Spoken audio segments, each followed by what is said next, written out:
This is the European edition of Breaking Banks, the world's #1 fintech podcast and radio show.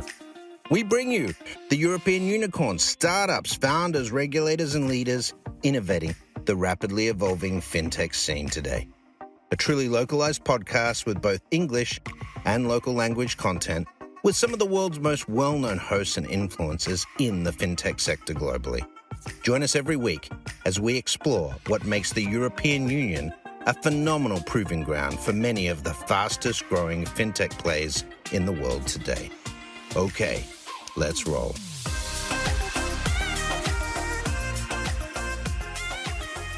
Hey guys, so welcome back to Breaking Banks Europe. I'm Matteo Rizzi, the executive producer of the show. I'm here with literally three friends, a little bit from the past, a little bit from the industry, and a little bit of the new venture that, full disclosure, I am an investor in. Today, we talk about entrepreneurship journey, especially from a corporate to an entrepreneurship life. This is episode 141 of Breaking Banks Europe. And as usual, let's give a couple of minutes to our guests to introduce themselves. First one, Conny Dorrestijn. Welcome back to Breaking Banks Europe.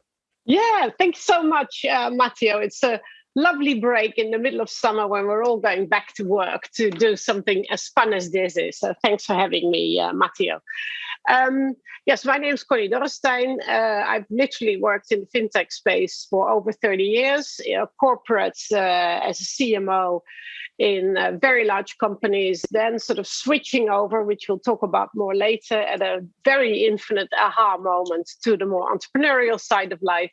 But then sometimes a company I worked in and I set up sort of helped running, was bought by a large enterprise. So I hip-hopped a bit, now definitely on the other side. My last sort of role that people might know me from is I'm a founding partner of BankiFi, but I'm currently purely an investor, but still very proud of this successful open banking company.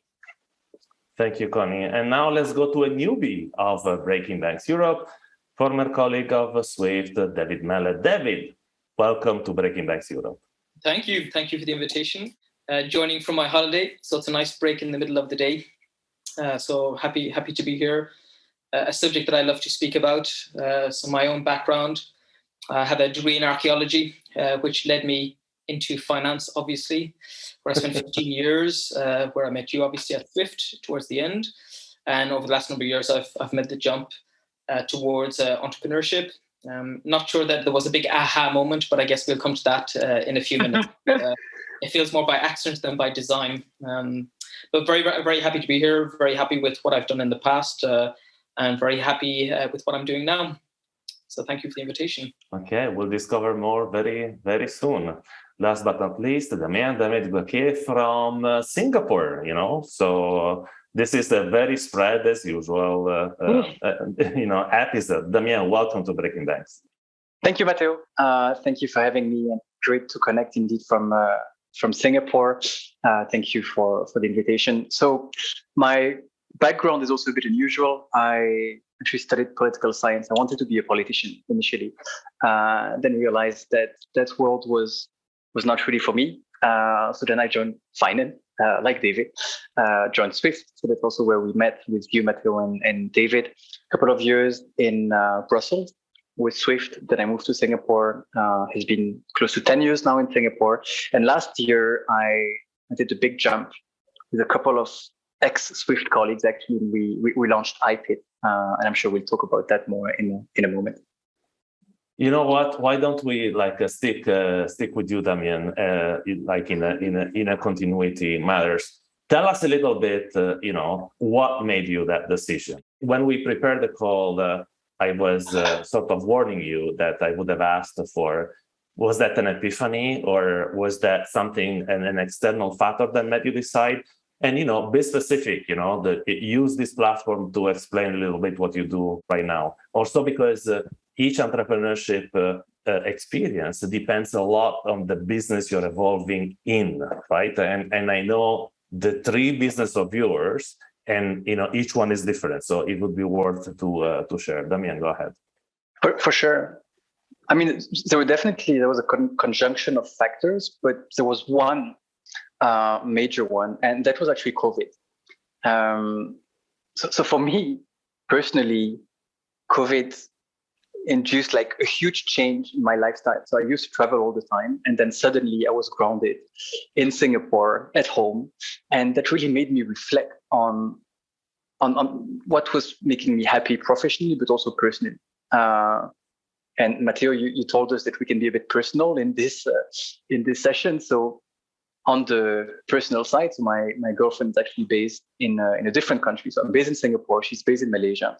And so we're basically apart for almost 2 years because the border was shut.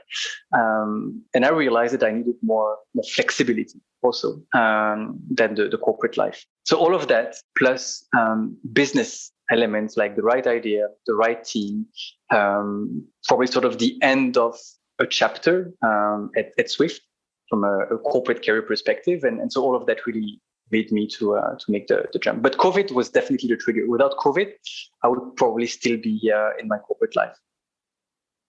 And what did you build? So we built a payment fintech that does not do payments.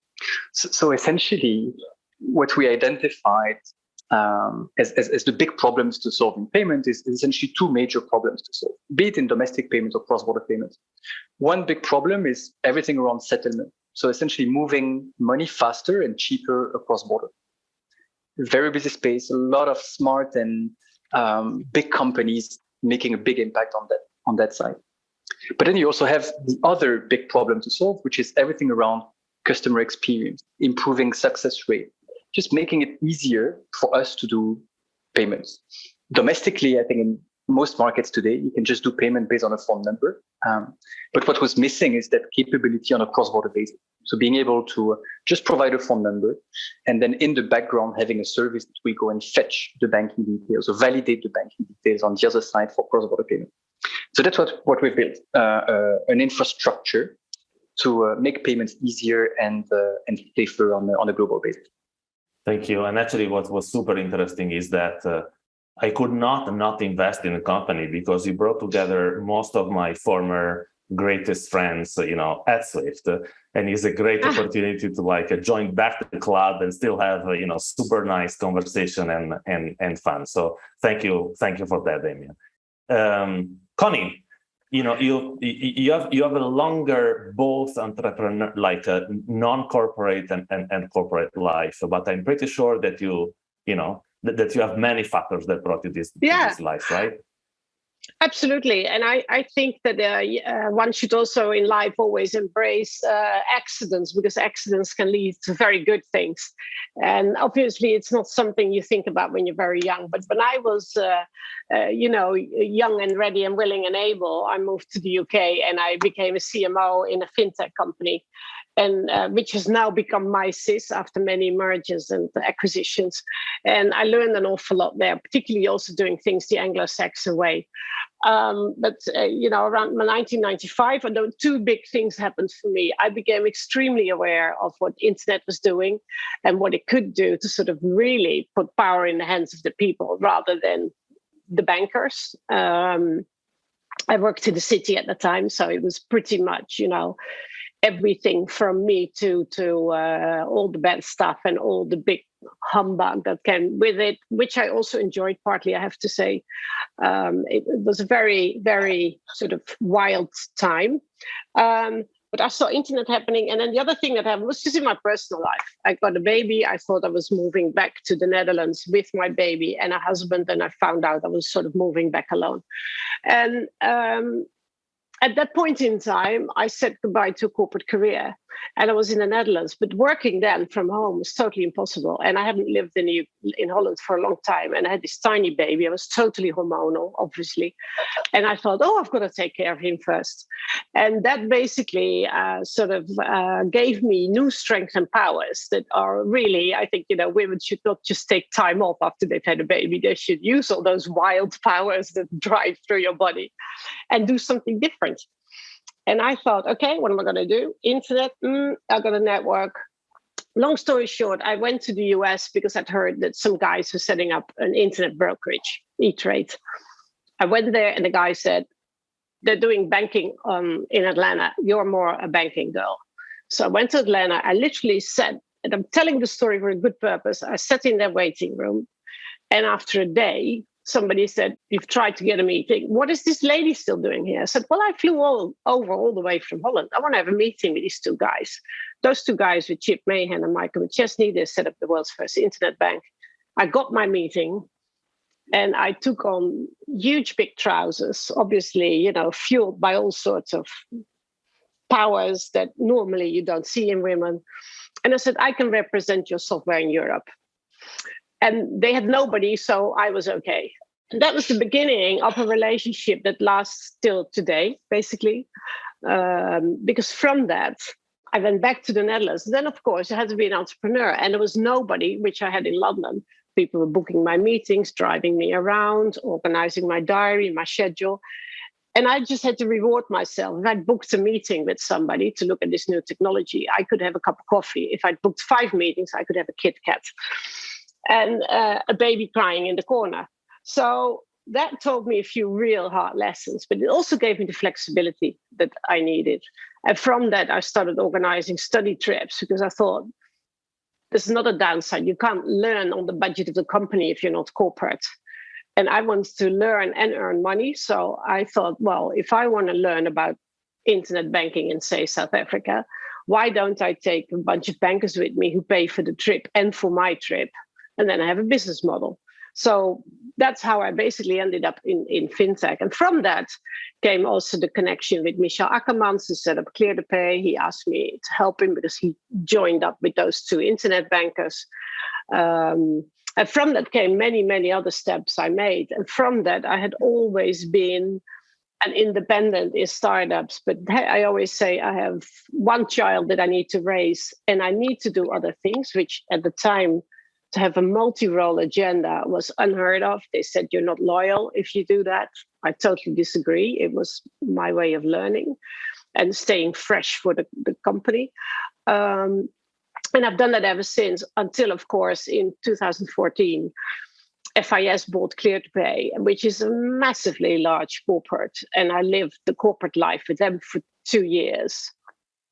And then I knew for sure that although they bent every single one of their own rules to make me happy, it wasn't for me.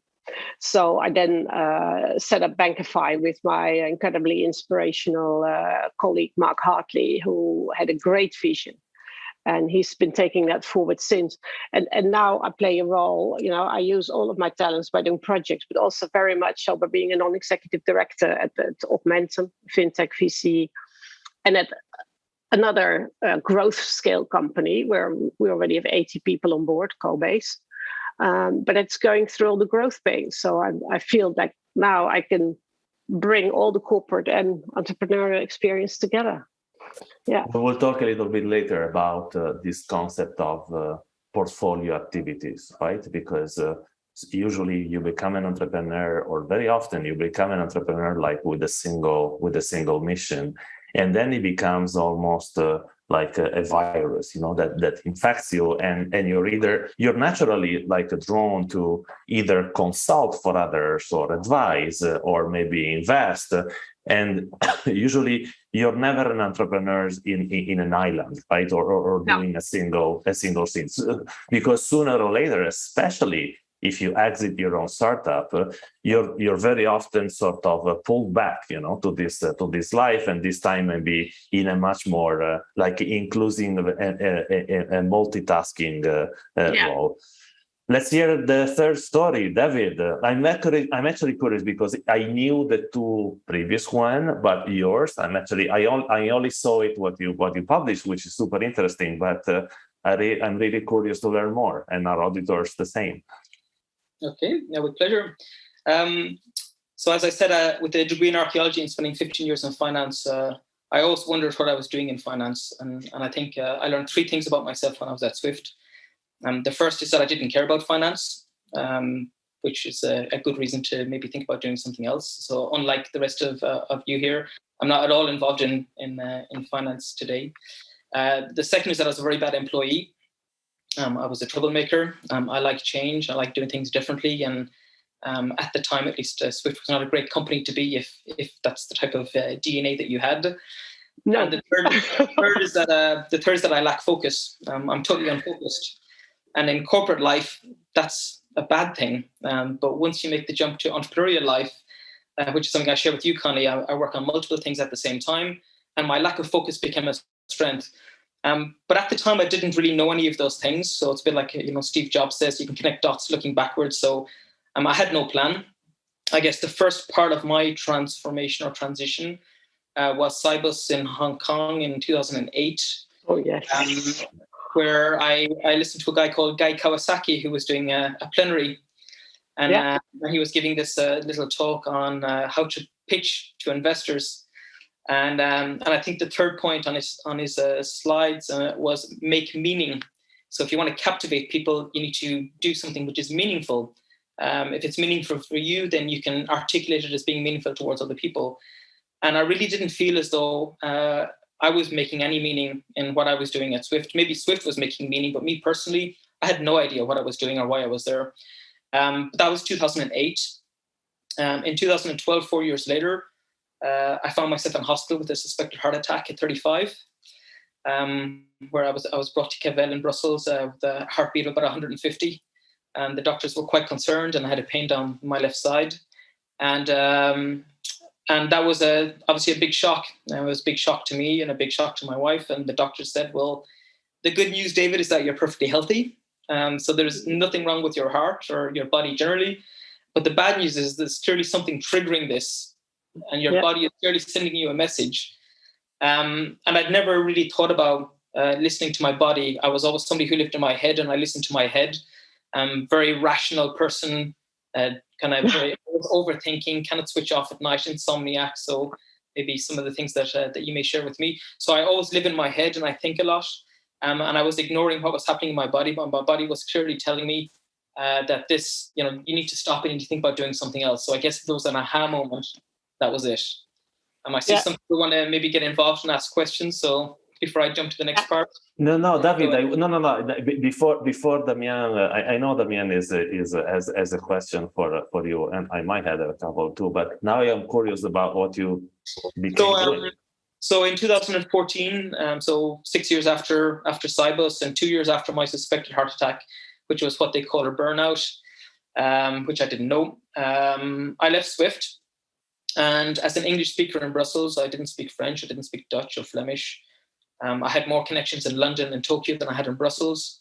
I had no idea what to do, but I knew what I wasn't going to do, which was to go back into corporate life.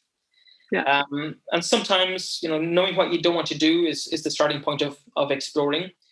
So by accident, more than anything else, I started working with some very small startups, totally outside of finance. So startups in this, what we call the social impact space.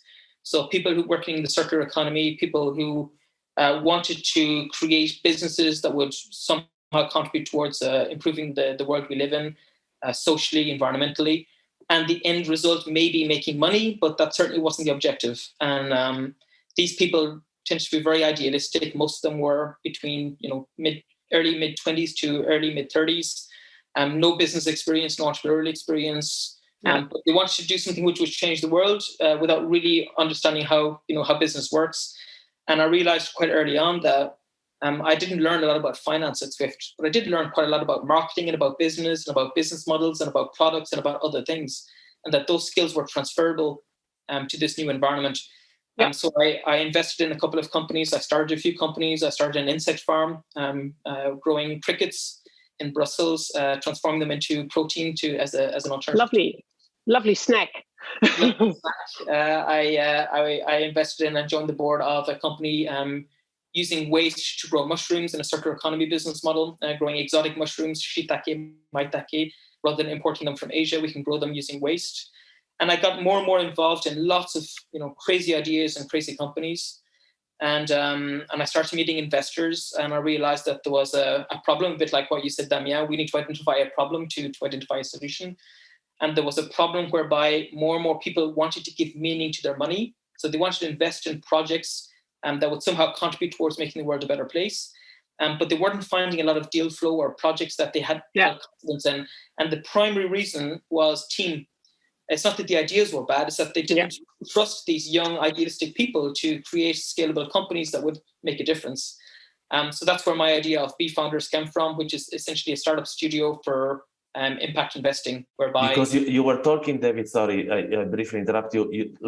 You're talking about money, like behind individuals, right? Not behind small investment funds. People wanted to put money into somewhere meaningful, right? Yeah, it's a question of both. In fact, there are quite a number of very large investment funds that are trying to move part of those funds towards impact investing, towards social responsible investing, SRI, or whatever you want to call it. So on the one hand, you have a lot of wealthy individuals that want to use their wealth to contribute towards making the world a better place and solving climate change and all of those other things. On the other hand, you have a lot of funds that are looking to diversify, a lot of family offices that are also interested in giving back towards society, evergreen funds. I didn't know any of this a couple of years ago. I didn't know these people existed. I didn't know who they were. But I've discovered that there is a massive movement towards social impact investing. And there's a massive movement towards entrepreneurship, and there's a massive movement towards impact entrepreneurship.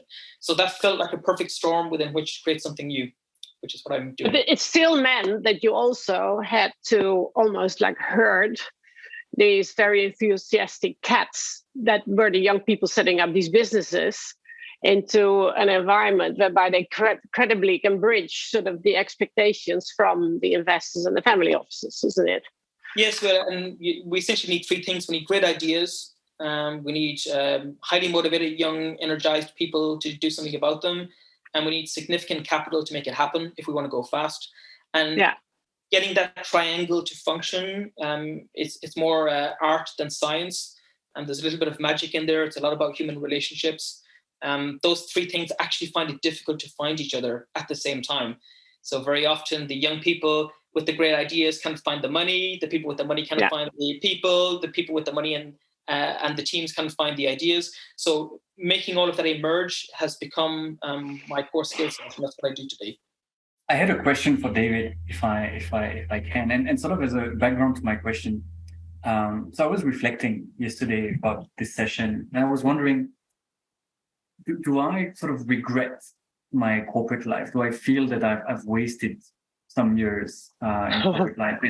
And my answer was absolutely not. I really see it as a build-up. I've learned a lot. I've enjoyed myself a lot. But sort of in your voice, David, I feel that maybe you have a bit of that feeling that maybe you've learned stuff, but maybe you stayed too long in the corporate life.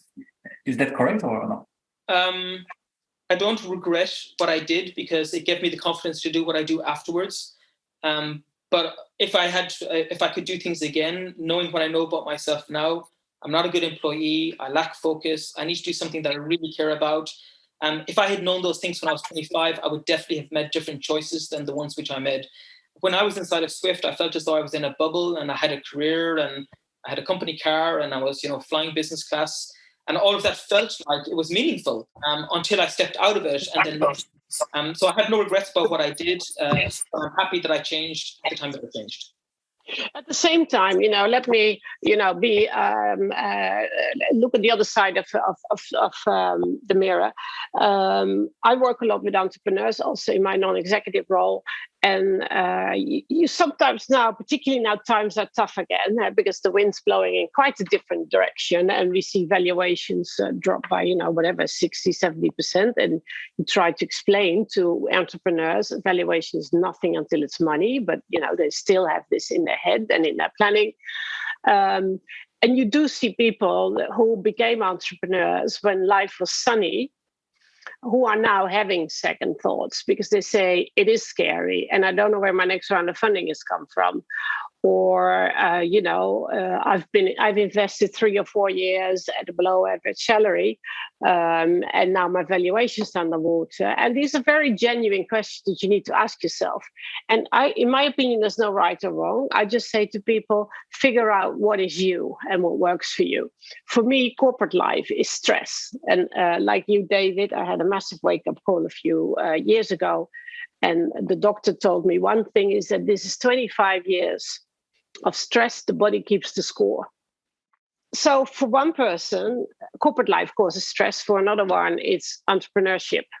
And so I just say to people, it doesn't matter. Don't do it because, as you say, you feel like you have a career, you're meaningful because you're in the big hotels, you're traveling business class, all of which becomes totally unimportant as you grow older, unless you're an absolute idiot living under a brick. But at the same time, really think about it, because corporate life does give advantages. It gives you access to education. It gives you access to going to events on the cost of the company. And so being an entrepreneur is not just being an entrepreneur and taking risks. It's also a massive investment. And I have never regretted it. But there are times, particularly when I felt really ill and I was sort of out of duty for half a year, going through therapies, etc. It's only fair that you think, did I make the right choice? Because everything I earned, I reinvested. What about my earning power once I'm through this? What if it disappears?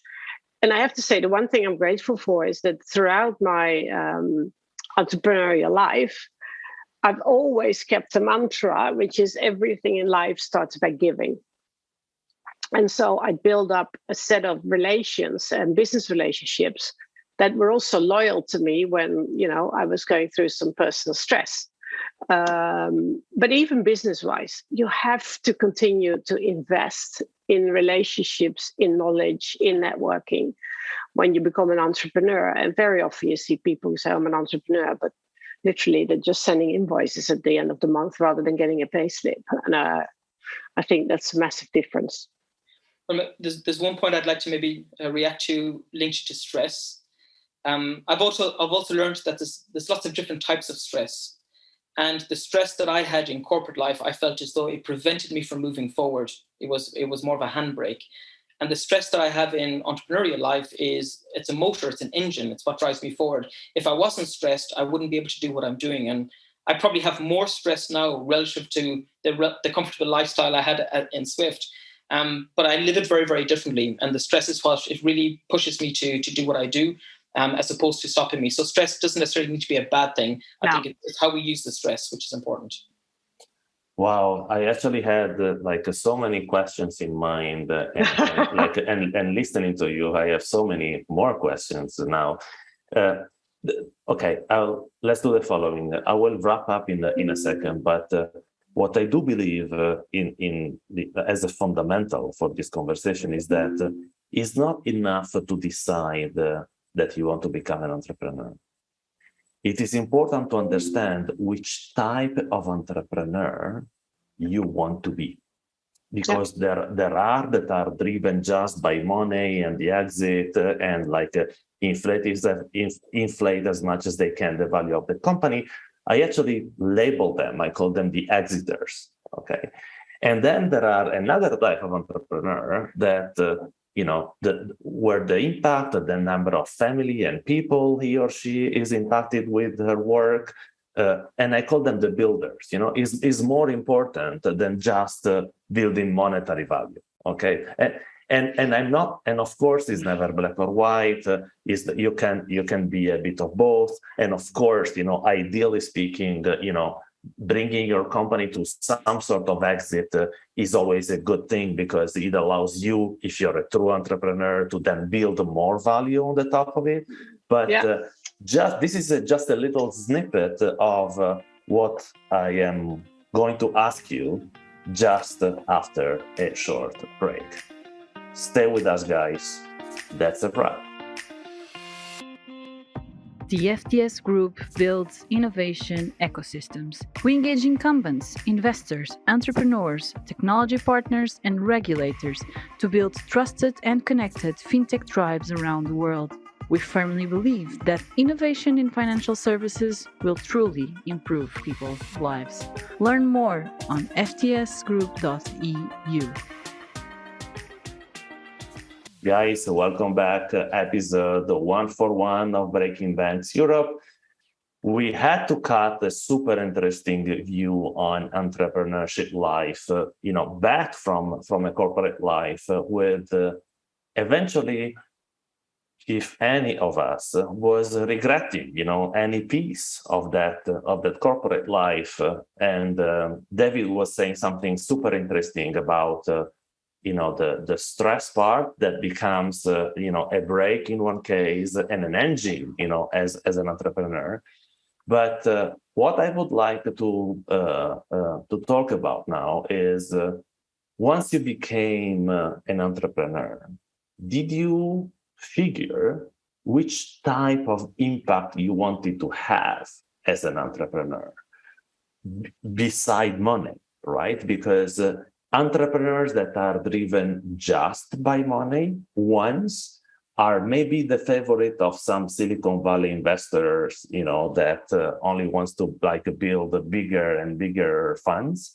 Personally, this is not the type of business I want to be in, because I think there is a fire as an entrepreneur that is about impacting the life of other people by working together or by giving work in some case. And if you don't know, I'm telling you now, I work a lot with Africa, where entrepreneurship is still in its infancy, at least like a tech entrepreneurship. And I sort of touch with my hands every day that these young entrepreneurs, they don't know very often what does it mean to be an entrepreneur and what type of different entrepreneurship they can embark on. I saw a lot of photographers that wants to raise money from a venture capitalist because in their head, they are a startup. And I saw tech startups that just because they have an idea and someone else with the same idea raised $10 million, they raised $1 million without any single sale. And, all this is part of an individual journey that each and every one of us has to do. And the sooner you understand which type of entrepreneur you are, the better you can organize your venture. Conny, I saw you're nodding, so please. Oh, absolutely.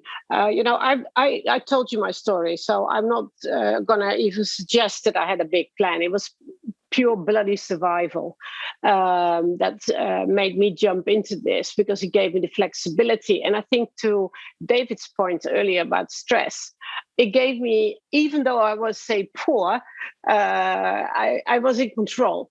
And in a large company, where people think they're protected, but they can sack you from one day to the next or give you a shitty job, and you have very limited influence. So I love the control element. But I pretty soon figured out that I could go in too many directions. And so I sat down, and I often do this. I'm a mentor to many women tech entrepreneurs as well. And I do this a personal sort of triangle exercise with them. And I say, what are the 3 things in your life, your working life, your business life, that need to be elements for you to be happy and successful? And for me, it was whatever I was going to do next, it had to be global and international, because, ever since I was a child, I've always, been curious about other cultures, other countries, and I wanted to travel. The second thing for me was, having worked with old tech and new tech and being inspired by internet, I thought, from now on, I'm only going to work for companies that really focus on setting out new business models, new stuff with very new technology.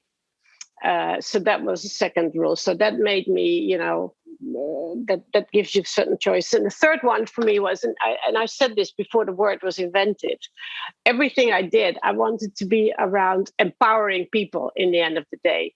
Remember I said about the internet, it could give people power back. I saw women like myself with children, or single women, or women in a career. And remember, I'm talking about 30 years ago, struggling with how to combine it all. And I thought, everything I do needs to be about, empowering people to make better decisions and to be more in control. And those 3 things still hold true today. That's why I do certain mentorships. But it also determined, therefore, what type of entrepreneur I would be. Because it means that if empowerment and the future is important, then your only goal cannot be just making a heap shit of money.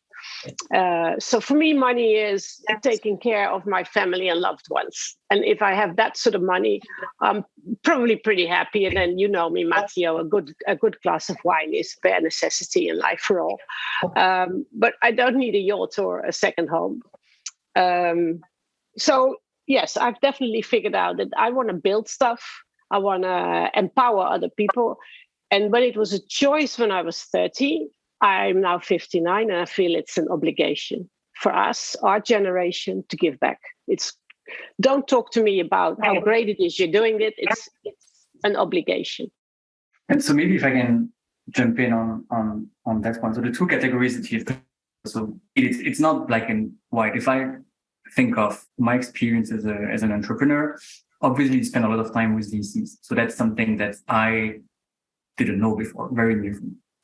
And I realized that I actually have no problem with the economic equation of making money. And I mean, they're investing in us because they want a return. I have no problem with that. And I think that actually selling something means that you're bringing value to someone else. I really have no problem with the economic equation of that. So that's all good.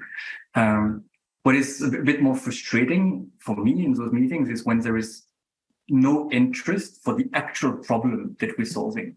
So what excites me is we've identified a problem and we're building a solution to that. If it's purely about money, not really about the impact, it's not about social impact, just solving an actual problem for the industry, then that's where, for me, something is missing. Right?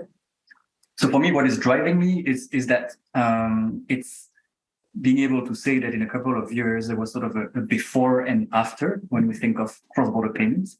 And we don't need to be Apple. We don't need to be the iPhone. I don't mind having that chip in the iPhone that nobody knows about. But at least we'll have made a difference. So that's really what I care about. It's so super important to understand, in my opinion, that,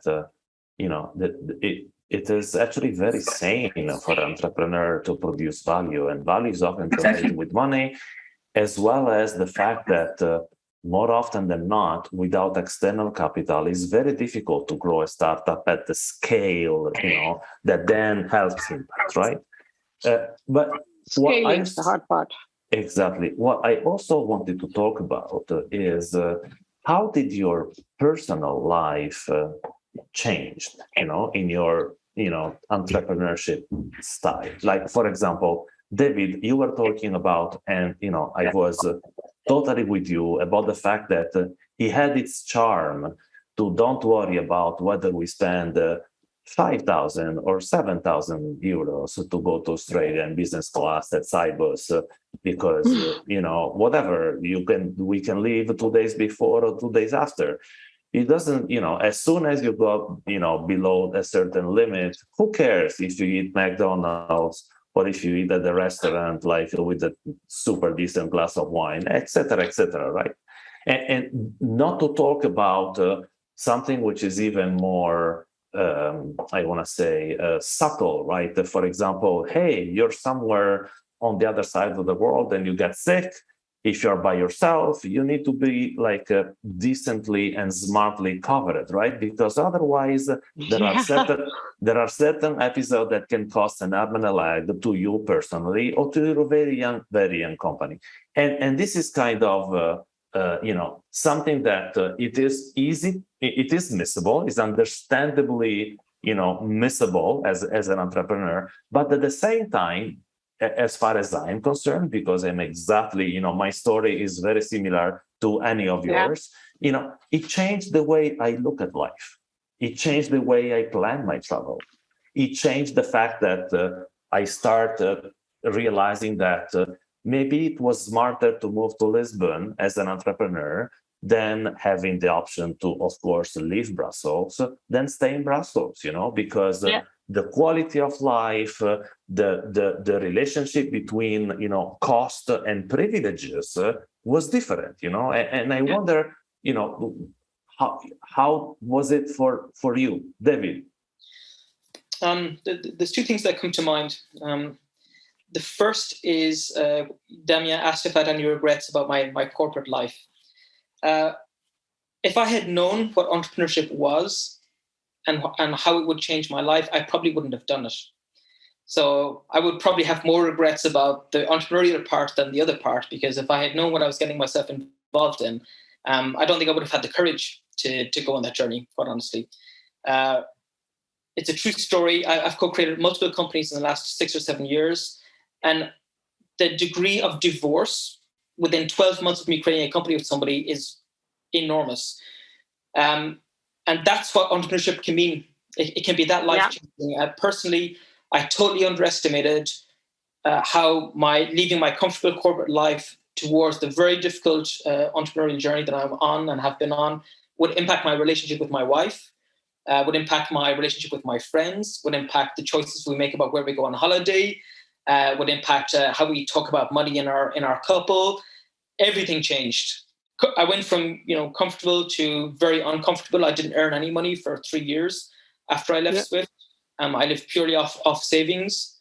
I invested in a number of startups. I lost money in some of those startups. So my world became totally unstable. And even though I was relatively comfortable with that choice, it felt as though it was my choice rather than our choice. So if there's one piece of advice I could give to anybody, is if you choose to go from corporate life to entrepreneurial life, it's not just, there are other people that depend on you. I had children, I had a house.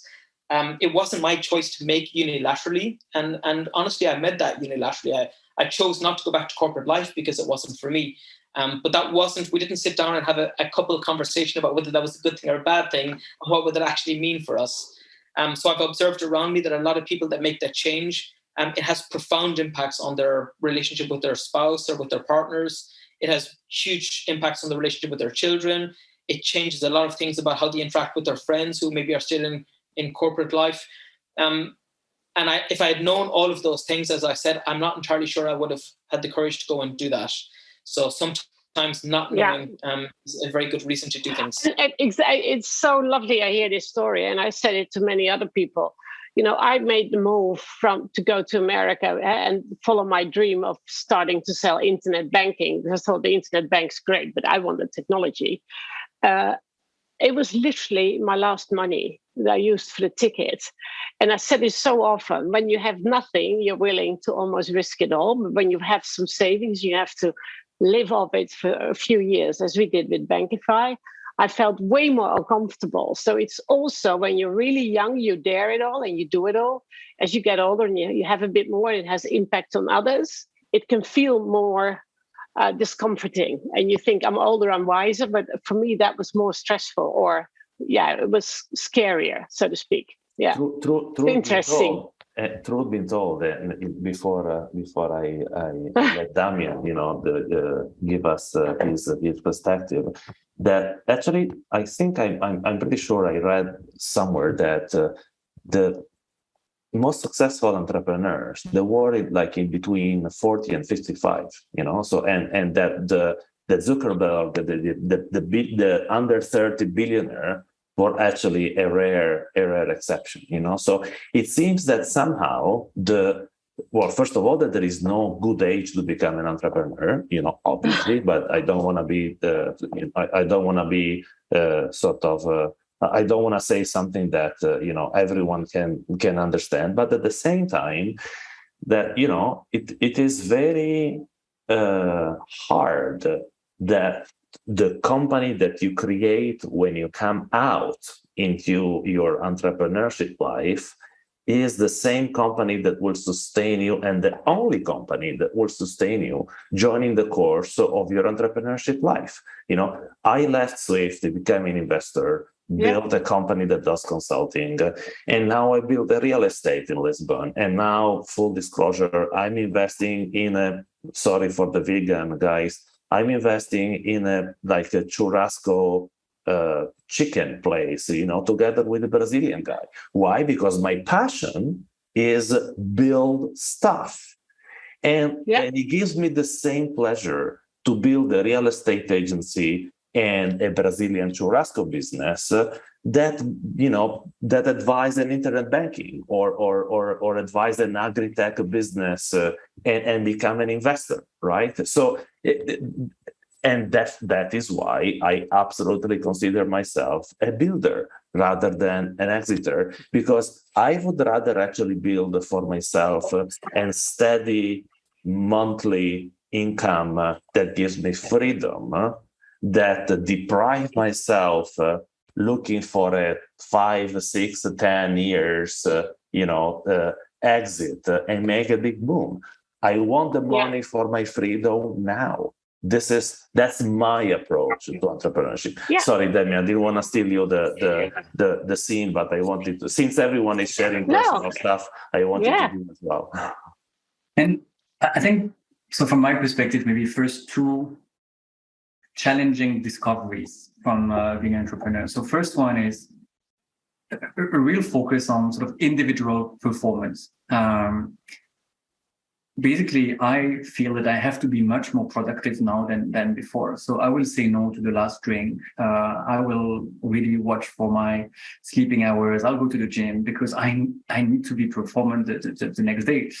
It was a bit different before. And the second thing is, it's a bit back to stress. We're talking about stress before. So there is nobody that you can really pass your problems to. I mean, the ball is in your camp eventually. So there is no boss that you can say, oh, that's my problem, and can you please help me with that? So that generates stress. However, having said all of that, I've received several comments from family and friends telling me that I look so much happier, and also I'm much more present in the moment. Even though I have so many more things in my head, when I'm with them, they tell me, oh, you're actually much more present than before. So that's, I guess, a good sign that life is going in the right direction in that sense. No, I think if we look happy, it's because we feel happy, and happiness inside projects itself outside. I don't know honestly whether I'm happier, because I guess I can't really remember whether I was happy or unhappy so long ago. But I feel energized, and I think maybe that's what I was missing at the time. I felt as though a lot of the energy had to come inside of me, because I wasn't really getting energy from the corporate environment, and then a bit like your body keeps the score. Well, we have a battery, and the battery is running lower and lower and lower. And I think that today, with what I'm doing now, I get lots of energy from other places. I help lots of people to start their projects, and I feel as though, even though my battery is still going down because I invest a lot of myself into my job, I feel as though it's being replenished in a far healthier way than maybe it was in the past. And whether that's happiness or not, I don't know, but I certainly feel energized. And when I feel energized, I probably smile a little bit more. Somebody at Swift told me, once, David, you have a really nice smile, but we never see it. That's bad. But I exactly. And I want to jump in here because I hear the last half hour. I often hear the term happiness, and I think happiness is incredibly important, and it's something different for everybody.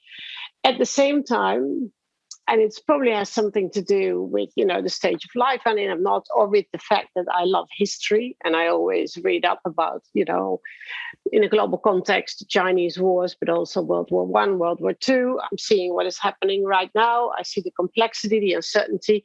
I know that we totally sort of overextend our own idea about how manageable everything is. The world is a massive place. The planet's a huge system. We need to give it some respect and time as well. Happiness is important. At the same time, I'm also careful, and I say to people, happiness alone cannot be the life goal. You also have to be tougher than that. We're the first generation in Western Europe who hasn't lived through any war, any major conflict, or any big, terrible thing. And on purpose, I say Western world. I think it's also a good thing that these tough times, you should take the opportunity to toughen yourself up a bit and become a bit more prepared and ready for not, everything going up in terms of life expectancy, bigger houses, earning more, all of that stuff.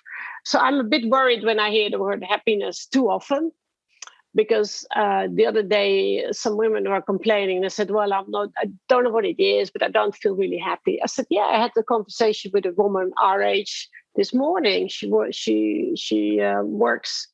in China, and she sort of goes around all the waste belts every day to pick out batteries out of old phones. So she was also complaining that she hadn't been so happy lately. Put it in context. I think it's extremely important to be a huge realist when you're an entrepreneur. And I have a great desire, particularly now, to say to people, of course, happiness is important, but surviving is crucially important as well. And don't give everybody the impression that your main goal is to be happy every day, be meaningful to others. I'm just a little bit worried that we are too much busy with self-fulfillment and happiness, and we're not enough focused on, how together we can pull each other through tough times. So anyway, that was my rant for the day. No. It's actually, I think it's very, very meaningful what you just said, Connie. And I wanted to, it is actually related to what you say. Is there a FOMO as an entrepreneur? Because I do be the FOMO as an entrepreneur, and paradoxically speaking, the FOMO is when you have a portfolio of activities and not one single startup, because the journey of the four of us is very different, right? So Connie is like much later in your career with bigger companies to work in. Damien, you're very focused on one single startup that now is 300% of your life. David, your attention is actually very spread, correct me if I'm wrong, because at least your brain is constantly giving feedback to multiple entrepreneurs, whether as an investor, whether as an advisor, whether as a current builder of this company. So, but there is one thing and me, like the same thing, like 3-4 very different activities, including this one, right? Including this podcast, which is a good example. So this podcast is not a multi-million-dollar business. This podcast pays the bills, of the people who works on the podcast. I use it because I use it as a tool. And I do it because it's fun, because it's to me, having conversation like the one that I'm having right now, I don't feel like I'm working. I feel like I'm building a tool that everyone can use, that I'm giving space to people. But if I had to compare whatever this micro enterprise as a podcast is bringing compared to the time that I'm dedicating, probably I wouldn't do it. No. I keep doing this because I like what I'm building. Okay, so you learn. Yeah. Exactly. So what is the fear of missing out? Is that the older you get, and that's my case here, the fear of saying, maybe if I find the magic job, because 10 years ago there were no magic job in corporates. Right now, you do have this head of innovation, head of startup studio, head of fintech ecosystem, fintech head that seems like, the better version of InnoTribe at Swift back then, which was already a dream job for me. Yeah. I did not, that time back then was amazing. I married personally the corporate life, the advantages of the corporate life with the content of a great job, right? So to me personally, the fear of missing out is there today a new generation of corporates that understand better what networking means, what hierarchy means, what meritocracy means, what impact means, and hey, if I have behind me a big enough corporation, maybe the impact I can generate could be big. So that's, for me, is my very own super personal fear of missing out. Damien? Yeah, so if I can go first on this, because maybe my perspective would be a bit different from Connie's and David, simply because I'm probably younger. And I think at my stage of life and career, I'm actually building, I think, my market value. So there is no FOMO. I think what I'm doing now, in any case, would be good even if I go back to corporate life. So I really have no FOMO from my perspective in that sense. That's it. It's a great angle. David, I'm curious what you think. Well, I don't know much about corporate life anymore, so I don't feel very well equipped to speak on that subject. I think that you asked the question earlier on. What type of entrepreneur are you, or what type of entrepreneur do you want to be? You said that I think it was Connie. You said that you want to be an empowerer, so that's the type of entrepreneur you want to be. I guess the type of entrepreneur I want to be is an inspirer. I'm not the most creative person in the world. I don't have a lot of ideas. I'm pretty good at doing things with other people's ideas, so I need to meet the other people. So I guess what I want to try and do is to orient as much entrepreneurial energy as possible towards contributing towards making the world a better place. I think there's already a lot of money, and we can keep making more of it, but it's clearly not, contributing towards the forest fires in the south of France or some of the other things that I'm seeing while I'm on holiday.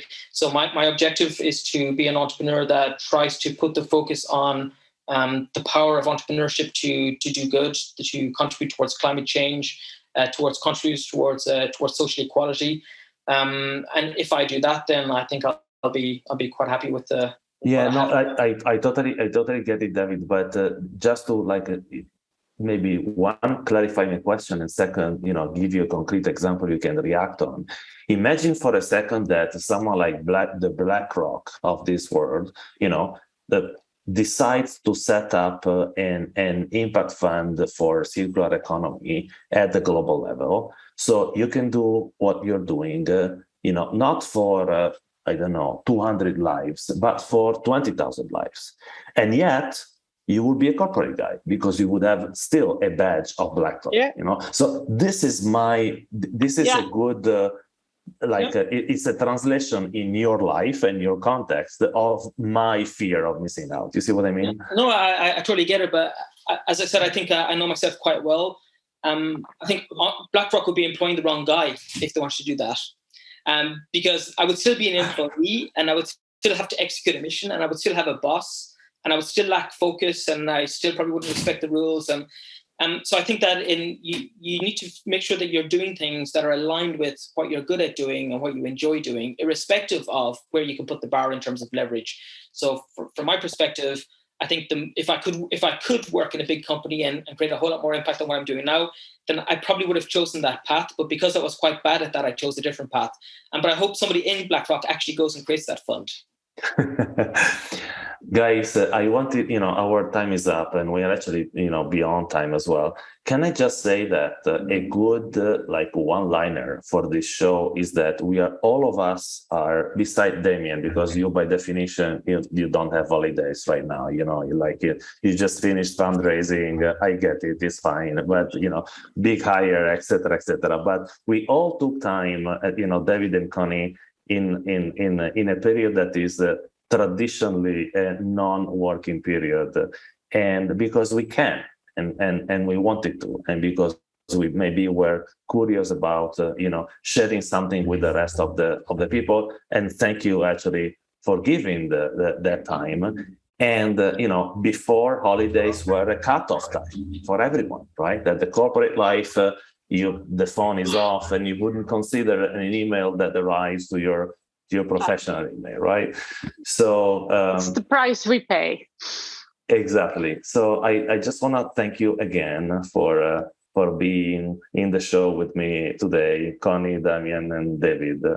And this was one of the certainly most personal show that I have witnessed, and it's great. It's actually it's much closer to the spirit of a show, of a podcast, and I think we should have several others in this way, so we don't talk about technology only, but we talk about personal journeys. Thank you very much.